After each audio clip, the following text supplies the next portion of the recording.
Bravely we prove in our striving, trudging together each day. Where there's a will, there's a way.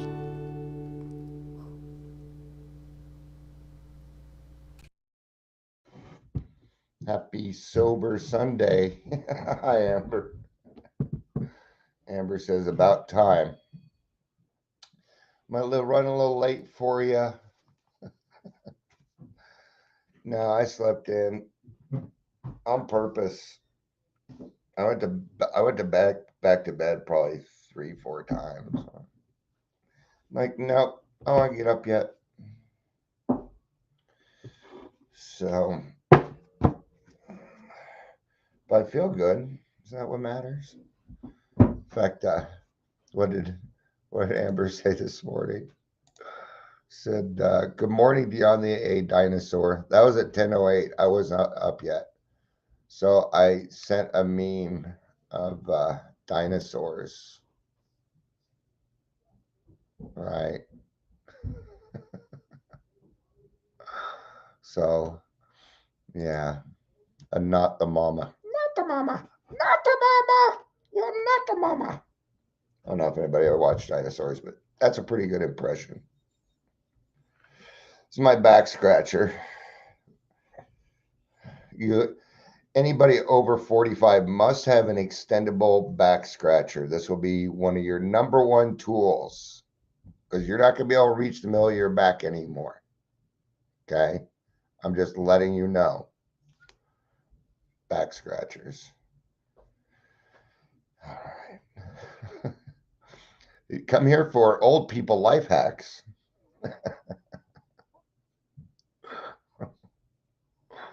You guys ever read up?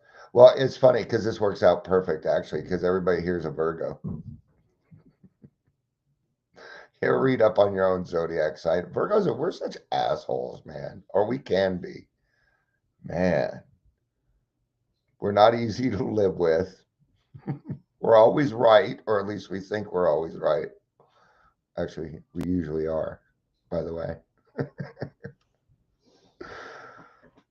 Virgos tend to be a little more introverted than extroverted. That's one thing where I was kind of that's still kind of most of my life I've been, yeah. Until I was about 17, 18, I was pretty introverted. And then I decided I was tired of not speaking my mind.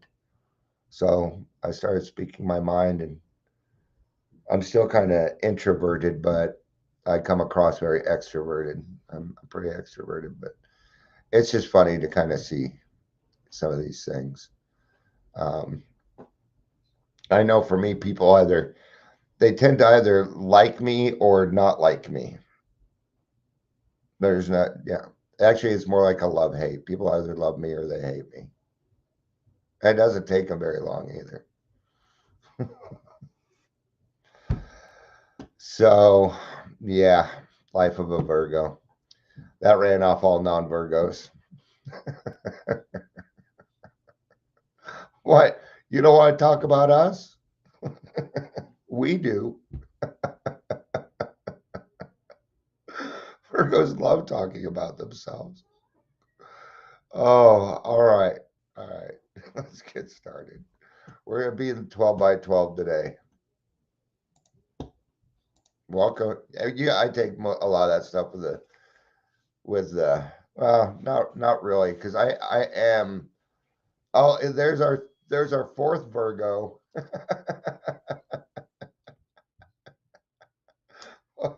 Welcome to Daily Trudge. My name's Dion. Welcome to the Virgo Trudge, where you're going to get all the answers you ever wanted shoved down your throat in a timely manner. Now put your shit back where you found it.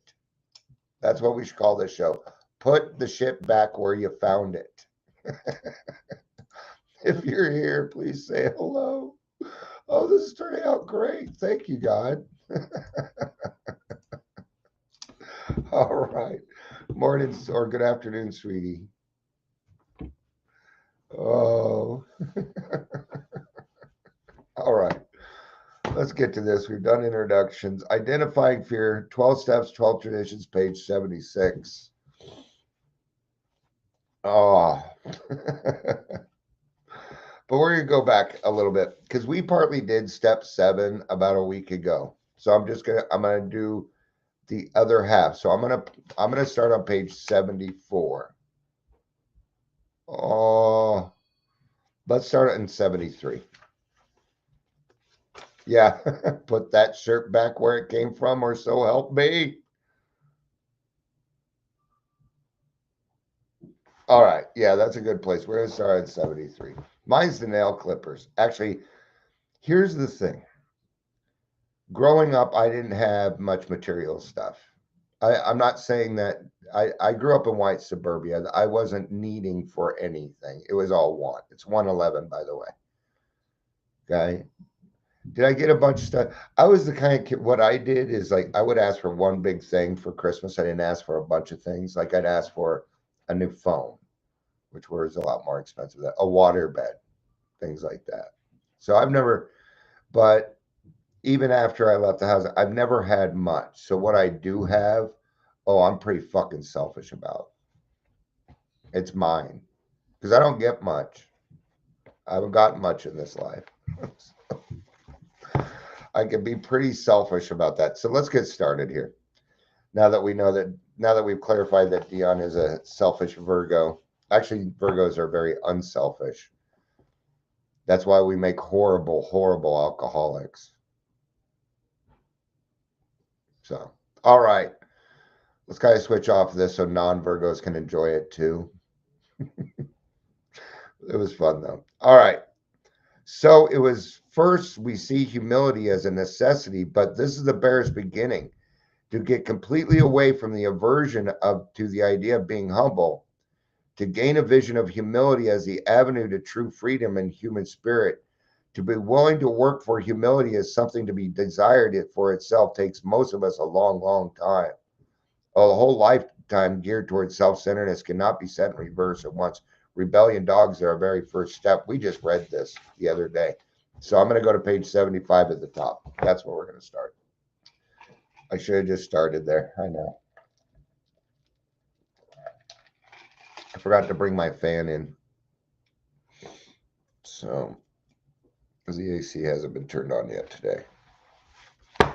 It usually stays cool down here. I'm going to grab my fan.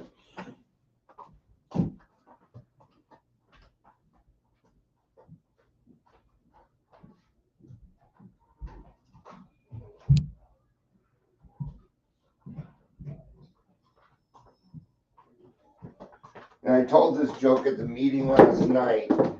I have a lot of followers, but this is my number one fan.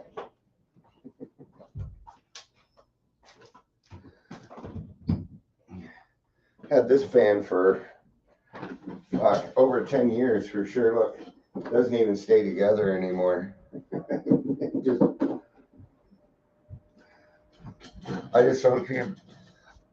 I don't see a reason to buy a new fan just because I'm going to be slightly inconvenienced. I just don't work that way. All right. Air. Okay, top of page 75. Then in AA, we looked and listened. Everywhere we saw failure and misery transformed by humility into priceless assets. We heard story after story of how humility had brought strength out of weakness. In every case, pain had been the price admission into new life. But this admission price had purchased more than we expected. It brought a measure of humility, which we soon discovered to be the healer of pain. We began to fear pain less and desire humility more than ever. Did you know your attitude determines your pain level sometimes? Yeah. You ever had a pain with something? Like I had a finger, remember, for a long time, and it started to come back too. I need to go, ooh, nice pop. Remember I was wearing that finger brace for a long time. Right. And turned out I had a trigger finger. I jammed it, something. But anyway, I had a trigger finger. Right. Well, on the days that I was in a good mood, I hardly even noticed it. I mean, it still kind of hurt, but when I was in a bad mood, it hurt more, especially if I focused on it. If I was like, God, it hurts, it hurts, it hurts, it hurts, it hurts. Guess what started to happen? It started to hurt more. Yeah, that's exactly what happened. I was predicting what should happen when I do that to myself. So humility is a way to experience less pain. See, in the beginning, it talks about that pain was the price of admission into a new life. Okay. Well, later on in the book, it talks about how pain is the touchstone of all change. I don't necessarily agree with that. In the beginning, yes, pain is the touchstone of all change. Pain is the price of admission to the new life. It is. It is not painless. Okay, not only are you losing your best friend alcohol, but you're going to lose your old self, man. And guess what's going to happen? You're going to cry. You're going to get sad. You're dealing with death. You're dealing with the death of two of your friends, or your old self and your best friend, man. That's pain that we're talking about in this situation. Okay. Now, if we can understand that humility and character building are the way to go, then pain no longer is a requirement for change. You'll do it yourself. You'll be like, man, I am awfully comfortable in right now. Like I've been comfortable for like a week. Maybe it's time to do something before this gets into before I get into a groove here.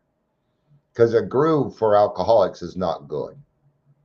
It sounds, oh, I finally get to relax. And nope, that's not an alcoholic word. There's action and more action. There's more. Okay, so if we can substitute that pain with humility, you're going to grow. Not only are you going to grow quicker, you're going to grow more. All right. During the process of learning more about humility, the most profound result was all the change in our attitude towards God or towards life itself. Our attitude towards life and God has changed. Right? The other day, you get this every now and people say, I've been on step 2 for years. Okay. This is done intentionally. They want to be stuck on step 2. They want you to continue giving the advice. We had a guy like that the other day. We gave him exactly how it should be. Oh, I'll be back. Has not been back. It's called getting attention. I know what it is. And it usually happens on step 2. Because these steps require no action, so they don't have to put any effort into it. But I'm not fooled by that. I will still tell you but when you've been on step 2 for a year and a half, are you really willing? See, I can't make that decision though, can I? I can't determine whether they're willing or not. They showed up to the meeting, they asked about it. But who knows the rest of it? For all I know, their mother is standing behind the camera going, you better be going to an AA meeting. You better be doing, for all I know, that's what's going on. I don't know. Maybe they're sincere that time. I don't know. So I'm still going to try. I'm going to help. Right? And this was true whether we had been believers or unbelievers. So what is step 2? Why are people having a hard time with step 2? Lack of humility. Lack of humility. And it doesn't take much. What's the opposite of humility? Well, fear is part of it, but denial is the opposite of humility. Right? We began to get over the idea that the higher power was a sort of bush league pinch hitter to be called upon only in emergencies. The notion that we could still live our own lives, God helping out now and then, began to evaporate. Many of us who thought ourselves religious awoke to the limitations of this attitude. Refusing to place God first, we had deprived ourselves of his help. But now the words, of myself I am nothing, the Father through the work began to carry bright promise and meaning. Hey, Anissa, I got your poke. I think you're the only person in the world that pokes me anymore. I don't even know how to react to those. So poke, I don't even know what they mean. Oh, I'm naive to some stuff, but it's good to see you. I hope you're doing well. All right. So, Father doeth the work. Means I'm not going to take credit. I don't need to take credit. I used to need to take credit. I needed it. I needed it to fill that big hole in my stomach, that big God sized hole. But see, now that big God sized hole is filled by my higher power. So now I don't need it. I already have the satisfactions of living a sober, recovered life, man. I have those satisfactions. I don't need to be bigger than. I don't need it anymore. All right. I did. I just poked back right now. Poke. There you go. My pokes are live and in person. Next time I see you, I'm just going to walk you up and poke you.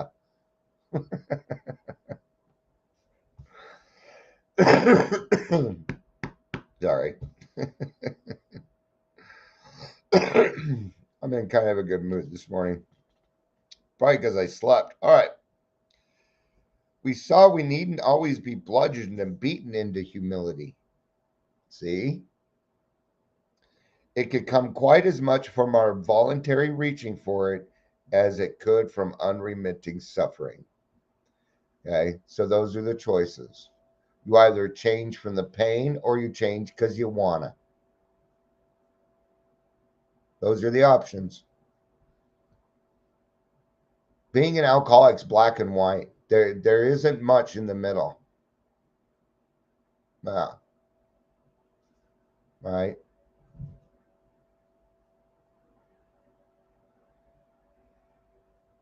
At a great turning point in our lives came when we sought for humility as something we really wanted rather than something we must have.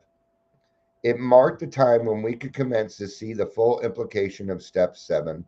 Humbly asked him to remove our shortcomings.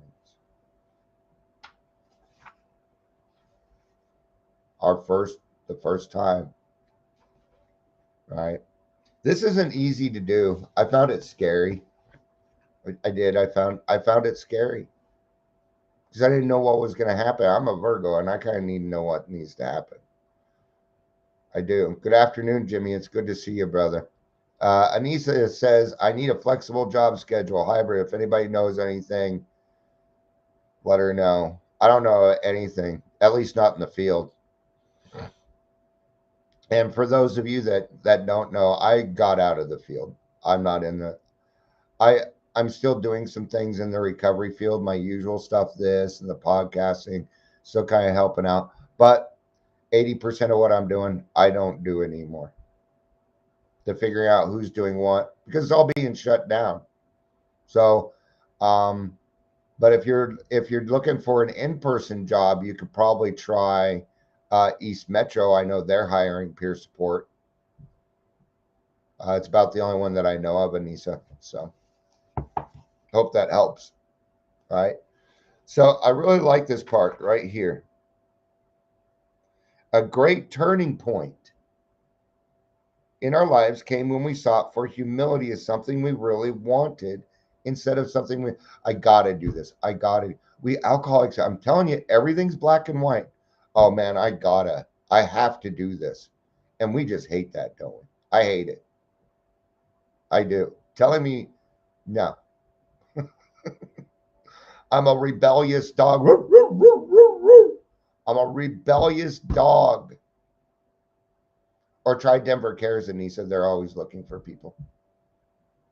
I'm telling you that because I know you. 95% of the recovery coaches that I know, I would never ask them to go work at Detox. They would not survive it. They don't have the skills, but I know you do. So, all right. Well, I get to. Wow, I get to now. I'm allowed to do this. This life was restricted for me for years, and now I get to. God wants me to go over there and help save that person's life. You mean I'm going to be driving around drunk people, Ubering people around. I'm going to be helping them out on a Saturday night. What? I get to do that now? Yes, you do. You're a free person. If God has lifted that obsession, what is that? Nothing short of a miracle. Okay. But the thing is this, we alcoholics have great forgetters. I could have that miracle happen 2 weeks ago and fucking forget about it. That's why it's important that every day we have success. That's why. Because because of our forgetters. At least mine. I don't even know the day that God lifted my obsession. I don't know it. I don't know what the exact time it happened. I just know that it did. I just noticed one day I had thought about alcohol for a very, very long time. And when I did think about alcohol, I wasn't putting on my shoes to go to the liquor store. That was it. It was an epiphany. There was my spiritual experience. But that would be the first of millions to come if I keep close to him and perform his work well. I get to see miracles every fucking day. I don't even have to leave my house and I get to see him.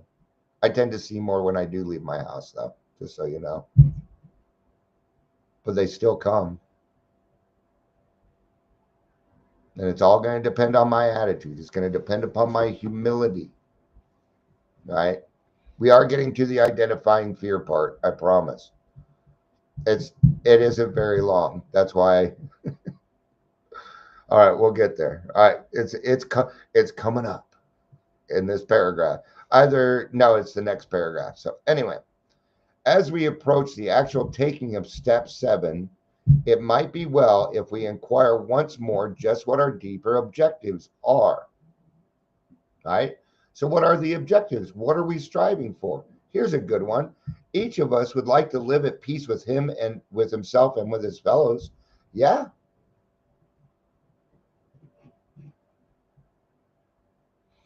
I'm going to stop there just for a second because you guys know me. We're going to switch topics so I can keep you just for a second because I want to answer Anissa here. She said, yeah, it's turned into a shit show out here as far as employment opportunities. No one knows what's going to happen next. They're giving me interviews, but are not hiring anyone.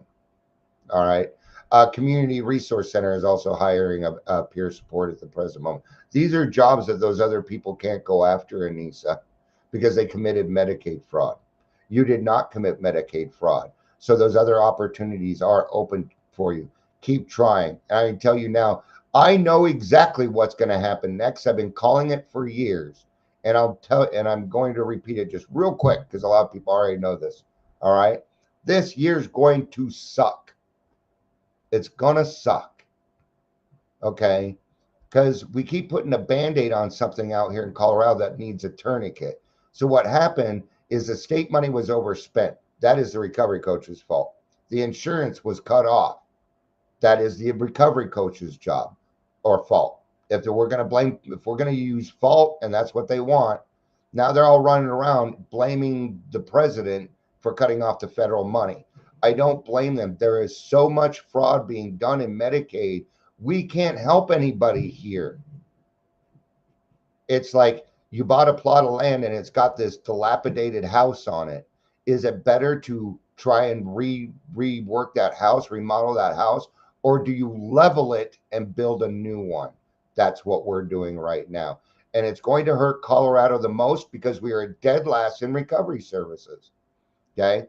AA is free. Celebrate Recovery is free. Smart Recovery is free. Wellbriety is free. It's all free. Okay.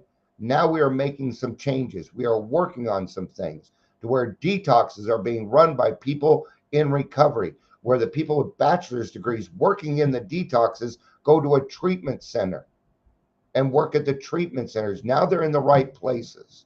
And that's what we are currently working on. I'm staying out of most of it though. I am tired of I did my part. Next year is going to be better. I won't have to hack through red tape to help people. So I continue doing this so I can at least help someone.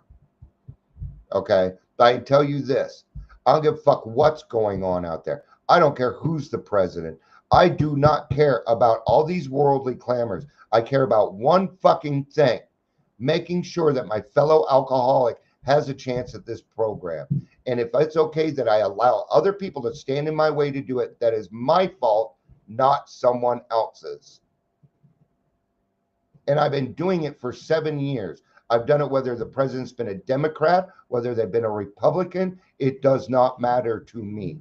What I do is not dependent upon the government for that exact reason. There we go. Welcome to Sunday because I'm preaching. All right, let's get back to this. I hope that kind of answered it, but we got to get through this year first. It's going to suck this year. West Pines will be hiring peer support by the end of the year. There are 3 more detoxes coming up. You just got to bide your time. Make sure you stay in contact with the people that are hiring. Just keep doing that. Just stay in contact with them. In the meantime, you're probably going to have to get out of the scope of your regular work. I'm starting a power washing business. So, all right, let's get back to this. So each of us would like to live at peace with himself and with his fellows. I would. I don't like arguing with people. And I don't know what it is, but I also like to start fights. Every morning I wake up, my mind is like, okay, who am I mad at? Literally, that's what it does. I don't want that no more. I don't want that no more. Do you know it's a year anniversary for me for something. I haven't had a well, I think I had 2 or 3, but over the last year, my PTSD nightmares are gone. They've been gone for a year now. Just one day they just disappeared. I've had a few of them, but it used to be every single night because this stuff right here, right? We would like to be assured that the grace of God can do for us what we cannot do for ourselves. There's plenty of proof in the pudding for me on that one. I mean, all I have to do is take a quick look at my life. Look at all the people here, man. These are all my friends. Some of you lifelong friends. My family is here. It's great stuff, man. All right. We have seen that character defects based upon short-sighted or unworthy desires are the obstacles that can block our path towards these objectives. We now clearly see that we have been making unreasonable demands upon ourselves, upon others, and upon God. Now, when we come to a realization about something that you got to be able to get to a point where you can look at yourself honestly without fucking beating up on yourself. That you're going to make mistakes, that you're going to fuck up. And we don't say mistakes with us. No, it's I fucked up, man. I'm so. And we start. Don't call yourself names. No. And if you're my friend and you call yourself a name around me, I'm going to put my foot up your ass. I am. You do not talk to my friends like that. I'm going to have your back with your back. Right? Now, if we're in a group of people, I'm not going to say anything at the moment. I'll wait till we're alone, and then I'll talk to you about it. And I'll have your back in the moment. But once we get alone, and I've had that before, people start fights, doing stupid shit. I have their back, we get alone, I tell them, you ever do that again, and you are not going to see me around. Don't you ever put me in that situation again. All right. Anyway, don't call yourself names. Unreasonable demands upon ourselves is the first one. Yeah, I had unreasonable demands upon myself. I do not anymore, even though my brain kind of does stupid shit. But I don't always listen to it anymore. Not like I did. Here it is, the chief activator. This would also be known as a catalyst. I'm a catalyst, AA is a catalyst. If you're going through something, if you talk with me, it's going to happen quicker. I don't know what it is, good or bad. It just starts to go whoosh, because I'm going to add to that fire in a good way, in a good way. So a chief activator, the thing that sets it off, that makes it going. Actually, maybe this is more like not the catalyst, but the flint, the spark. Maybe somebody threw kind of like the 4th of July factory blowing up. Something set that off. Fires are usually set off by something. So that's the chief activator. I apologize. I had that wrong in my head. It is not the catalyst. It is the spark that starts it. So has been self-centered fear. And here they didn't go through the whole, it might be this, it might be that, kind of you oughta. No, they put it to you, they just sock you with it. Has been self-centered fear. Clearly, it is. Right? Primarily fear that we would lose something we already possessed or would fail to get something we demanded. I'll put those into different terms for you. My two fears run as such. One, that I'm going to lose something I hold so dearly, or two, that I'm not going to get what I want according to my specifications. Those are the two fears. And they're the basis of every single one of my fucking character defects and my resentments are based on those fears. I still go through it. So do you. You're an alcoholic. But now we do something different with it. That's what matters. That is all that ever matters in AA. That we are going to do something different with it. That we are not going to let it control us. That we're not going to allow that anymore. Right? And that is a personal decision. Living upon a basis of unsatisfied demands, we were in a state of continual disturbance and frustration. Therefore, no peace was to be had unless we could find a means by reducing these demands. The difference between a demand and a simple request is plain to anyone, unless they're an alcoholic who hasn't been explained to yet. Honestly.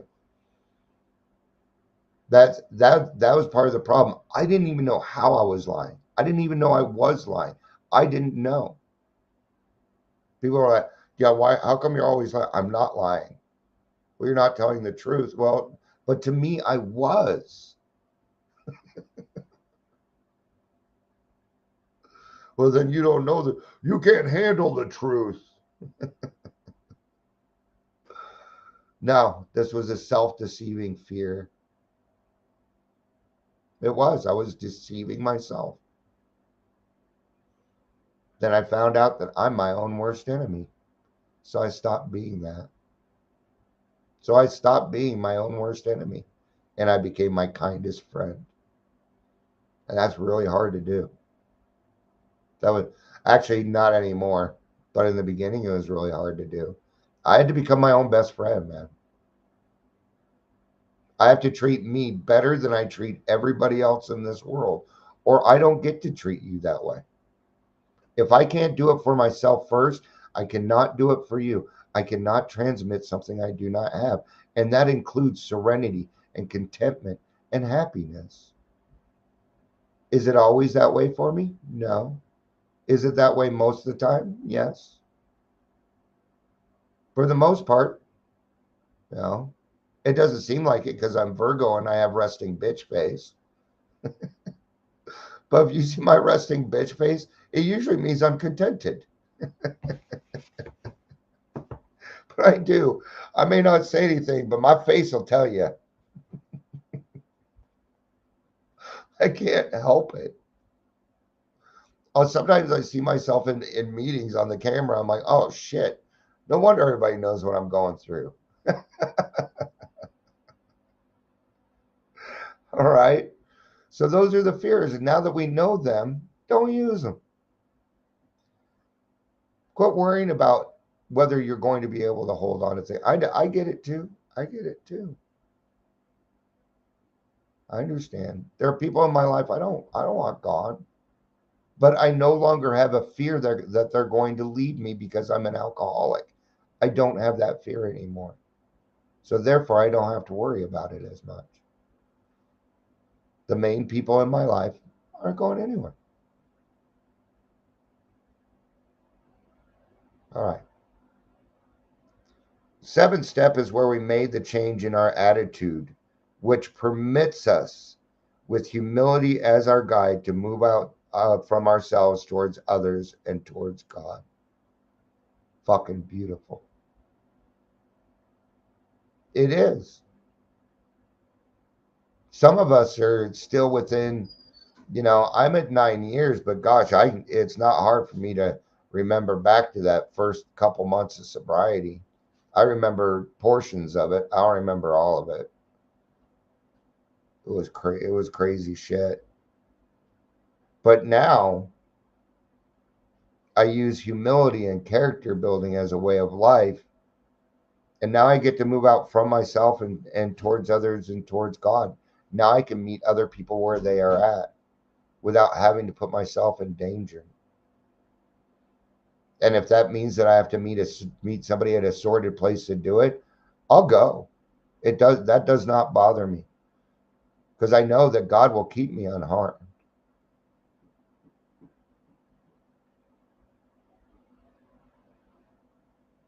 The whole emphasis of step 7 is on humility, is really saying to us that we ought now be willing to try humility in seeking the removal of our other shortcomings, just as we did when we admitted we were powerless over alcohol and came to believe in a power greater than ourselves could restore us to sanity. If that degree of humility could enable us to find the grace by which a deadly obsession could be banished, then there must be hope of the same result respecting any other problem we could possibly have. Now, keep in mind that grace of God, what is grace? It is a undeserved gift, or an unearned, not deserved, unearned gift. The obsession was unearned. All we did was ask. That's how much your higher power loves you. That's how much. All right. Identifying fear, 12 steps, 12 to this, page 76. We're going to do today's reflection real quick, and then we'll wrap up. When I feel uncomfortable, irritated, or depressed, I look for fear. This evil and corroding thread is the root of my distress. Fear of failure, fear of others' opinions, fear of harm, and many other fears. I have found a higher power who does not want me to live in fear, and as a result, the experience of AA in my life, freedom, and joy, I'm no longer willing to live with the multitude of character defects that characterized my life while I was drinking. God, that's a run-on sentence. I mean, that sentence ran and ran and ran. I think it's out of breath. I probably missed a period or something. It's probably what happened. All right. Step 7 is my vehicle to freedom from those defects. I pray for help in identifying the fear underneath the defect, and then I ask God to relieve me of that fear. This method works for me without fail, and one of the great miracles of life in Alcoholics Anonymous. I have found that my fear, I know we ask for less fear, but I think you'd rather have more courage, because that's the opposite of fear is courage. And I think you probably want more courage than fear. You'll want courage more than you want less fear. You will want more courage than you'll want less fear. All right. Thank you, everybody, for being here. I appreciate it. I love you. You know I do. Peace out. And